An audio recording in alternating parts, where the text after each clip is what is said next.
but I was one of the ones who did. Millions didn't make it, but I was one of the ones who did. Yeah, yeah. What's up, everybody? My name is Sorey. I am a gospel music producer, musician, songwriter, arranger. I am from New Jersey, and the majority of my work I do is gospel music. I'm CEO of Seabass Entertainment, and now a proud owner of a studio called C. Blake Studios here in Newark, Delaware. Music has been in my bones from day number one. It's been a very important part of my life. And if there was something I would share, or I find a recurring theme is when I'm trying to share music with other musicians or producers, is for them to always just finish whatever you start. You know, my main motive has always been the word completion. Completion, put it right here, you know, boom.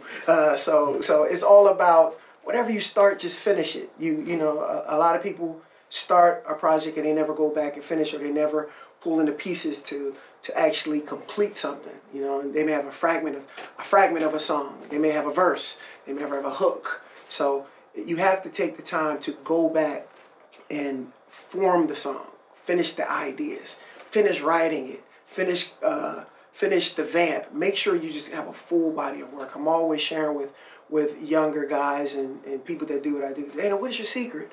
And, you know, I just wake up and do music every day. You know, music. I heard a saying from a good friend of mine, Warren Campbell, was a great producer. He said, writing songs and making music is like a muscle. The more you do it, the more it will build up, the more you'll get better at, the more you endure through, the more you get more confident about yourself. So you have to complete whatever you start. That is a great nugget for you. Well, I started music as a very young guy. My dad was a musician. He's a professional musician, and we grew up with a Hammond B3 in our house, and of course never knew what it was. I thought it was just something to hold my bottle on. And the more I got on the instrument, the more I started to understand what it meant, and, you know, playing at my granddad's church and actually seeing my dad play every week and sitting next to him and playing a note here and there. And I fell in love with music then, and over the years, you know, I've met so many people. You know, growing up, I ran into great people. Like, one of my best friends was Ty Tribbett, and we did a lot. We lived in the same neighborhood, and that ran into meeting Earl and Tim and Mont and just great guys in this group Cousins that are like my boys. These are my homies. We go way back. In the Willingboro days, when I grew up in Willingboro, New Jersey. And so being on the road with Ty Tribbett really started to get me excited about playing with other people, and hooked up with a lot of my other friends, Vern and Prelo from the same neighborhood, Lamont, Wanye from Boysman, and Yacht. We so many people that we grew up doing music with, and we had this play we would do called Heritage, and we all kind of linked up at this school, met up at the school, and Lamont's mom is Lacey, who was, you know, just this great lady full of arts and music. She used to always put like, come and play for this and play for this, and her husband, Uncle Rich, who would let us play, and we would just go and bang away, but they let us. And it was enough for us. We banged so much it actually started sounding good, and we started falling in love in high school, and then we started playing in each other's bands, and then that turned into me going on a road and getting a gig playing for artists with Island Records in New York, and my friend Stanley Brown, who got me on my first R&B gig, started doing that, traveling, then got tired of doing that because I had a family. I didn't want to mess that up, being on the road all my life, and so I just kind of start changing my way of thinking, and started getting to more of gospel music, a little bit more inspiring, and that kind of music kind of kept me out of trouble of the secular scene, which was really, really hard to deal with when you're trying to build a family and just to be a man and be a father. The road can take a lot of toll on you, so I got so serious about doing that, the road wasn't for me. So I said, man, I'm going to stay home and just produce albums and write music.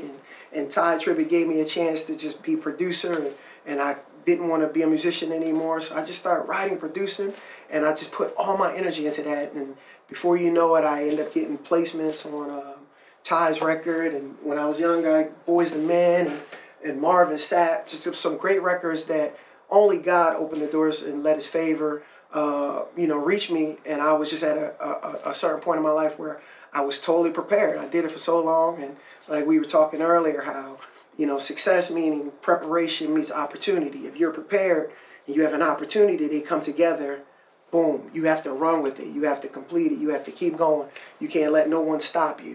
And I think that moment of when that opportunity met my preparation, it pushed me into being serious about music. And that's when I knew this is something I should be doing. It was in my bones. And it came easy for me. And God blessed me to, write on some great records and produce some great records. And I'm continuing to try to make noise. And, that's what we do. What's really cool about going full circle and doing music with your friends is, when you love something so much and you've done it so long with people you grew up with, and some of them didn't take it as serious as you did, and you kind of go in your own little world. And you, like I said earlier, you meet new people and you try different things. You start producing and writing on other people's projects, and you do so much of that, and you get to a point that you have your nose to the grind. And you're writing songs for anybody you come in contact with, and then you run into some old friends that are actually like, yo man, like I would love to do some more music with you. And it's like, wow, Earl, who called me just on a whim one day. I ran into his family at some event or something. I think we went back to my old high school and ran to, some of his family, and we just exchanged numbers, and then, had my boys reach back out to me. Earl reached back out to me. Lamont reached out to me, and then these guys called me. It's like, man, we're doing this, we're doing that. It's like, I have to do it. Mm-hmm. These are cats that I have to give a piece of who I am today. I owe that to them because we did so much music back then, and they believed in me back then, and now, God blessed me to be on a particular platform, which means nothing to me because I do music. This is what I love to do. I never did it for anything besides the fact of the passion for it. I didn't get into music saying, hey, I want to buy a new car with all the money I make, or I want to build a house with all the money I make. No, I do music because I love it, and whatever comes along with it, God, cool. Lord, I love you for it.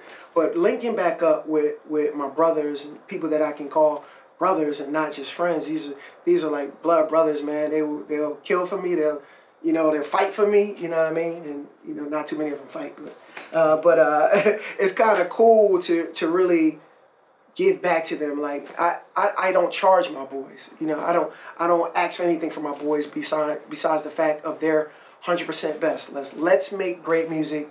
We all have learned through the years in our own situations and journeys and patterns. Now we're taking that immature state of music, and now we're in this point that we're making mature music, and everybody's bringing something to the table from the journey that they've came from, and it's like starting all over, but everyone's just more polished, and that you can't get a greater feeling than that. All you can have is just an amazing product because everyone's focused.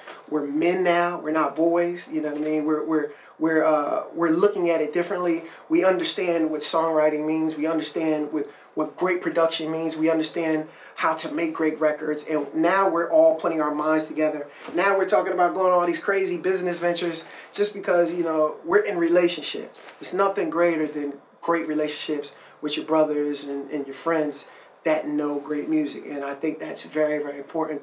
My full circle came back around, and it didn't haunt me this time. It actually inspired me this time to want to do better and to push these guys to do the best they can. Now we just look out for one another. That's what it's all about. So that's my full circle. It's just a great, great place to be. You know what I mean?